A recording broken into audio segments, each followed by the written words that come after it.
Assalamualaikum warahmatullahi wabarakatuh. Perkenalkan, saya Rizka Agustina dari Program Studi Manajemen Universitas Nusa Putra akan menjelaskan tentang peran, sejarah, dan akuntansi manajemen.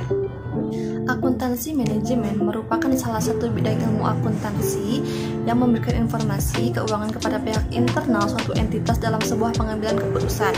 Informasi keuangan yang dihasilkan tidak dipublikasikan kepada umum. Akuntansi manajemen pada awalnya hanya berfokus pada penentuan biaya dan memaksimalkan laba.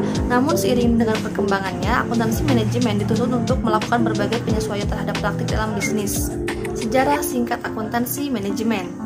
Pada abad ke-20, prosedur perhitungan biaya produk dan akuntansi manajemen dikembangkan antara tahun 1880 hingga 1925. Sebelum tahun 1914, banyak perkembangan awal yang menekankan pada perhitungan biaya produk, menelusuri tingkat laba perusahaan ke tiap produk, dan menggunakan informasi ini sebagai pengambilan keputusan yang strategis. Pada tahun 1925, pengalokasian biaya manufaktur menjadi biaya persediaan dilaporkan kepada pengguna eksternal, laporan keuangan perusahaan, sehingga laporan keuangan menjadi kekuatan yang dapat mendesain sistem akuntansi biaya. Pada tahun 1950-an dan 1960-an dilakukan berbagai usaha untuk meningkatkan kegunaan manajerial dari sistem biaya konvensional. Usaha yang dilakukan pada perbaikan sistem berpusat dalam pembuatan informasi akuntansi keuangan yang lebih berguna dibandingkan menghasilkan seperangkat informasi dan prosedur baru yang terpisah dari sistem pelaporan eksternal. Praktik-praktik akuntansi manajemen tradisional sudah tidak mampu lagi memenuhi kebutuhan manajerial pada tahun 1980-an dan 1990-an. Sistem akuntansi manajemen dinyatakan telah usang dan tidak berguna. Akuntansi keuangan dan akuntansi manajemen. Hubungan antara akuntansi keuangan dan akuntansi manajemen dalam prakteknya adalah sangat erat dikarenakan data yang diproses menghasilkan sebuah informasi yang diperlukan dan bermanfaat bagi pihak eksternal maupun internal. Informasi yang disampaikan dalam akuntansi keuangan memiliki format informasi yang baku yang telah ditetapkan oleh suatu lembaga dalam penyusunan standar laporan keuangan. Sistem akuntansi keuangan dan sistem akuntansi manajemen tidak dapat dihasilkan dari satu sistem saja, karena keduanya sangat berbeda. 4 alasan kedua sistem ini tidak dapat disatukan, karena sistem akuntansi keuangan dirancang untuk menghasilkan laporan keuangan perusahaan secara keseluruhan. Waktu pelaporan sistem akuntansi keuangan terlalu lama. Sistem akuntansi keuangan melaporkan sesuatu yang sudah terjadi. Penyusunan laporan keuangan menggunakan asumsi yang berbeda. Perbedaan akuntansi keuangan dan akuntansi manajemen itu apa sih?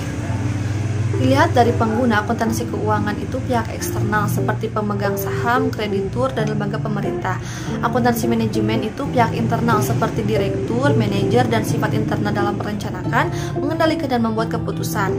Dilihat dari tujuan, akuntansi keuangan melaporkan prestasi perusahaan pada pihak luar, adanya kontrak dengan pemilik dan kreditur. Informasi ini digunakan untuk keperluan investasi, pemonitoran, aktivitas, dan ukuran-ukuran peraturan.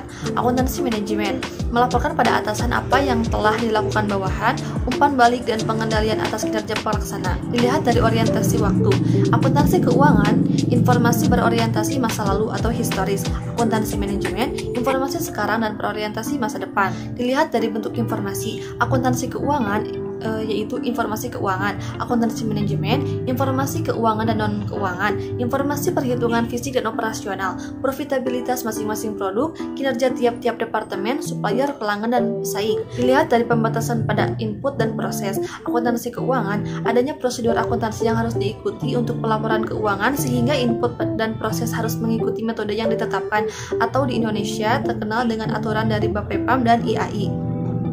Akuntansi manajemen, manajer bebas memiliki informasi yang dibutuhkan, biasanya penyediaannya sebagai dasar untuk mempertimbangkan unsur biaya manfaat. Dilihat dari sifat informasi, akuntansi keuangan objektif, dapat diaudit, dapat dipercaya, dan konsisten. Akuntansi manajemen lebih bersifat subjektif dan penuh pertimbangan, valid, relevan, dan akurat. Dilihat dari ruang lingkup, akuntansi keuangan, informasi perusahaan secara menyeluruh, akuntansi manajemen, informasi bagian per bagian atau tindakan sehari-hari. Sistem informasi akuntansi manajemen. Menurut Hansen dan Mowen tahun 2005, sistem informasi akuntansi manajemen atau Management Accounting Information System adalah sistem informasi yang menghasilkan keluaran atau output dengan menggunakan masukan atau input dan memprosesnya untuk mencapai tujuan khusus manajemen. Proses atau pengolahan merupakan inti dari suatu sistem informasi akuntansi manajemen dan digunakan untuk mengubah masukan menjadi keluaran yang memenuhi tujuan suatu sistem. Suatu proses dapat dijelaskan oleh suatu aktivitas seperti pengumpulan atau collecting, pengukuran atau measuring, penyimpanan atau storing, analisis, pelaporan atau reporting, dan pengelolaan managing informasi. Tujuan utama sistem akuntansi manajemen terdiri dari 3, yaitu penyediaan informasi untuk menghitung biaya jasa dan produk serta tujuan lain yang diinginkan oleh manajemen. Yang kedua, penyediaan informasi dalam perencanaan, pengendalian dan evaluasi. Dan yang ketiga, penyediaan informasi dalam mengambil keputusan. Peran akuntansi manajemen. Menurut Hilton dan Platt tahun 2016, peran akuntan manajemen dalam perusahaan adalah: yang pertama, menyediakan informasi untuk pengambilan keputusan bagi manajer; yang kedua, membantu manajer dalam mengendalikan operasi perusahaan; yang ketiga, memotivasi semua sumber daya manusia dalam perusahaan untuk mencapai tujuannya; dan yang keempat, mengukur kinerja departemen dan pimpinan dalam organisasi perusahaan. Dalam melaksanakan peranannya, seorang akuntan manajemen harus meningkatkan pengetahuan dan profesinya sehingga metode-metode yang diterapkan dalam perusahaan harus up to date. Tujuan dan fungsi akuntansi manajemen. Tujuan akuntansi manajemen adalah menyajikan suatu informasi keuangan yang dibutuhkan oleh manajemen perusahaan sebagai dasar dalam mengambil kebijakan atau pengambilan keputusan merupakan tujuan dari akuntansi manajemen. Lalu, fungsi akuntansi manajemen itu antara lain adalah: yang pertama, sebagai alat analisis dalam pengambilan keputusan; yang kedua, sebagai sumber data dan informasi keuangan yang relevan kepada pihak internal maupun eksternal; yang ketiga, sebagai sumber informasi dalam pertanggungjawaban tingkat manajemen; yang keempat, koordinasi berbagai kegiatan perusahaan; yang kelima, sebagai arsip audit; dan yang keenam, mengukur dan mengawasi kinerja perusahaan. Tren dalam akuntansi manajemen. Beberapa praktik bisnis yang perlu dirubah dalam akuntansi manajemen adalah sebagai berikut. Yang pertama, orientasi pelanggan. Orientasi pada pelanggan merupakan perbedaan antara apa yang diperoleh pelanggan dengan apa yang diserahkan oleh pelanggan. Yang kedua, perspektif lintas fungsional. Perspektif lintas fungsional ini merupakan cara pandang manajemen yang tidak lagi melihat proses penambahan nilai yang terjadi di suatu fungsi terpisah dari proses penambahan nilai yang terjadi di fungsi lain. Yang ketiga, persaingan global. Produktivitas dan kualitas merupakan dua kunci utama dalam persaingan global. Yang keempat, manajemen mutu total atau TQM. Manajemen mutu total atau Total Quality Management merupakan pendekatan yang menuntut perusahaan menciptakan lingkungan yang memungkinkan produk yang sempurna, tanpa cacat, dan dapat dihasilkan. Yang kelima, waktu sebagai unsur kompetitif. Pada tahapan rantai nilai, waktu merupakan unsur penting. Suatu perusahaan yang berskala internasional mampu mengurangi waktu yang digunakan dalam memperoleh pangsa pasar dengan cara mempersingkat siklus desain, implementasi, dan produksi. Yang keenam, kemajuan dalam teknologi informasi. Terdapat dua kemajuan signifikan yang berhubungan dengan teknologi informasi. Yang pertama, teknologi informasi mendukung pemanufakturan terintegrasi dengan komputer atau Computer Integrated Manufacturing untuk kepentingan monitoring dan pengendalian operasi. Sedangkan kemajuan yang kedua, dengan adanya penyediaan peralatan yang dibutuhkan seperti tersedianya personal komputer atau PC, adanya berbagai aplikasi atau software yang dibutuhkan, dan akses jaringan yang cepat. Yang ketujuh, kemajuan lingkungan manufaktur. Kemajuan dalam teknologi informasi berdampak pada lingkungan pemanufakturan. Dampak pada perubahan ini adalah dengan adanya sistem kalkulasi biaya produk, sistem pengendalian biaya produk, sistem pengendalian perilaku dan daya lacak biaya. Yang kedelapan, pertumbuhan dan deregulasi dalam industri jasa. Terjadinya persaingan dalam industri jasa dikarenakan meningkatnya deregulasi dalam bidang jasa seperti jasa angkutan udara, jasa keuangan, dan jasa telekomunikasi. Yang kesembilan, manajemen berdasarkan aktivitas atau ABM. Manajemen berdasarkan aktivitas merupakan pendekatan pengelolaan terpadu dan bersistem yang memfokuskan perhatian manajemen terhadap aktivitas untuk meningkatkan nilai pelanggan dan laba yang ingin dicapai. Perilaku etis dan kode etik untuk akuntansi manajemen. Menurut Hansen dan Mowen, akuntansi manajemen tahun 2005, 10 nilai inti menghasilkan prinsip-prinsip yang melukiskan benar dan salah dalam istilah umum. 10 inti ini adalah sebagai berikut. Yang pertama, kejujuran atau honesty.